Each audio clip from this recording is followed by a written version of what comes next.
नमस्कार दोस्तों, कैसे हैं आप साथियों। हमारे देश में नवरात्रि का उत्सव बहुत ही उत्साह के साथ मनाया जाता है। 9 दिन तक देवी की पूजा आराधना के साथ साथ व्रत रखने का विधान भी बताया गया है। इस दौरान वीडियो में बताई गई पवित्र कथाओं को जानना व सुनना परम कल्याणकारी होता है। आइए जानते हैं इस पर्व से संबंधित प्रमुख कथाएं। एक पौराणिक कथा के अनुसार नवरात्रि में माँ दुर्गा ने महिषासुर नामक राक्षस का वध करके देवताओं को उसके कष्टों से मुक्त कराया था। महिषासुर ने भगवान शिव की आराधना करके बहुत ही अद्वितीय शक्तियां प्राप्त कर ली थी और फिर तीनों देव अर्थात ब्रह्मा, विष्णु व महेश भी उससे हराने में असमर्थ थे। महिषासुर राक्षस के आतंक से सभी देवता भयभीत रहने लगे थे। तो उसी समय देवताओं ने फिर अपनी अपनी शक्तियों को मिलाकर दुर्गा देवी को अवतरित किया। अनेक शक्तियों के तेज से जन्मी माता दुर्गा ने फिर महिषासुर का वध करके सबके संकटों को, कष्टों को दूर किया। दूसरी कथा के अनुसार एक नगर में एक ब्राह्मण रहता था। वह माँ भगवती दुर्गा का बहुत बड़ा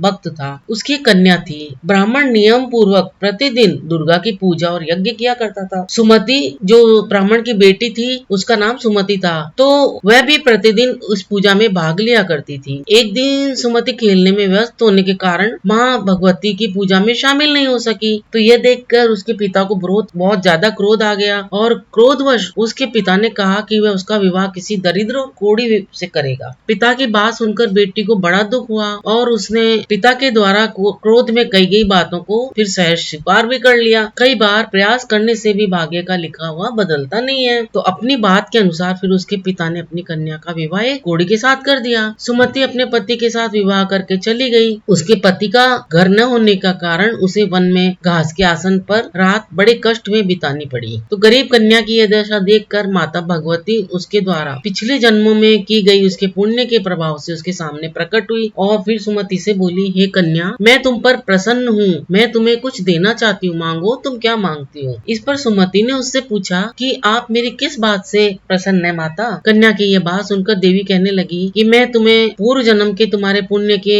प्रभाव से प्रसन्न होकर यहाँ आई हूँ। तुम पूर्व जन्म में भील की पतिव्रता स्त्री थी। एक दिन तुम्हारे पति भील द्वारा चोरी करने के कारण तुम दोनों को सिपाहियों ने पकड़कर जेल खाने में कैद कर दिया। उन लोगों ने तुम्हें तुम्हारे पति को भोजन भी नहीं दिया था। इस प्रकार नवरात्रि के दिनों में तुम दोनों ने न तो कुछ खाया और न ही जल पिया। इसीलिए 9 दिन तक नवरात्र का जो व्रत का फल है वो तुम्हें प्राप्त हुआ। हे ब्राह्मणी, उन दिनों अनजाने में जो व्रत तुमसे हुआ, उस व्रत के प्रभाव से प्रसन्न होकर आज मैं तुम्हें मनोवांछित वरदान दे रही हूँ, मांगो। कन्या बोली कि अगर आप मुझ पर प्रसन्न हैं तो कृपा करके आप मेरे पति का कोढ़ दूर कर दीजिए। तो माता ने कन्या की इच्छा पूरी कर दी। उसके पति का शरीर माँ भगवती की कृपा से रोगहीन हो गया। एक और प्रसंग है कथा का कि रामायण में भगवान जब श्री राम, लक्ष्मण, हनुमान व समस्त वानर सेना द्वारा अश्विन शुक्ल प्रतिपदा से नवमी तक 9 दिनों तक माता शक्ति की उपासना करके दशमी तिथि को लंका पर आक्रमण करके उन्होंने सफलता प्राप्त की थी। इस तरह नवरात्र में माता दुर्गा की पूजा करने की प्रथा के पीछे कई कथाएं प्रचलित है। इसके बाद से ही फिर नवरात्रि का पर्व प्रारंभ हुआ और माता की दुर्गा की पूजा की जाने लगी। दोस्तों, माता दुर्गा की जो ये जानकारी है, ये कथा है, आपको कैसी लगी? अगर अच्छी लगी हो तो आगे इसे आप लाइक करें, शेयर, सब्सक्राइब करें। अपना अमूल्य समय देकर वीडियो देखने के लिए आपको बहुत बहुत धन्यवाद। मिलते हैं फिर एक नए वीडियो में एक नई जानकारी के साथ। धन्यवाद।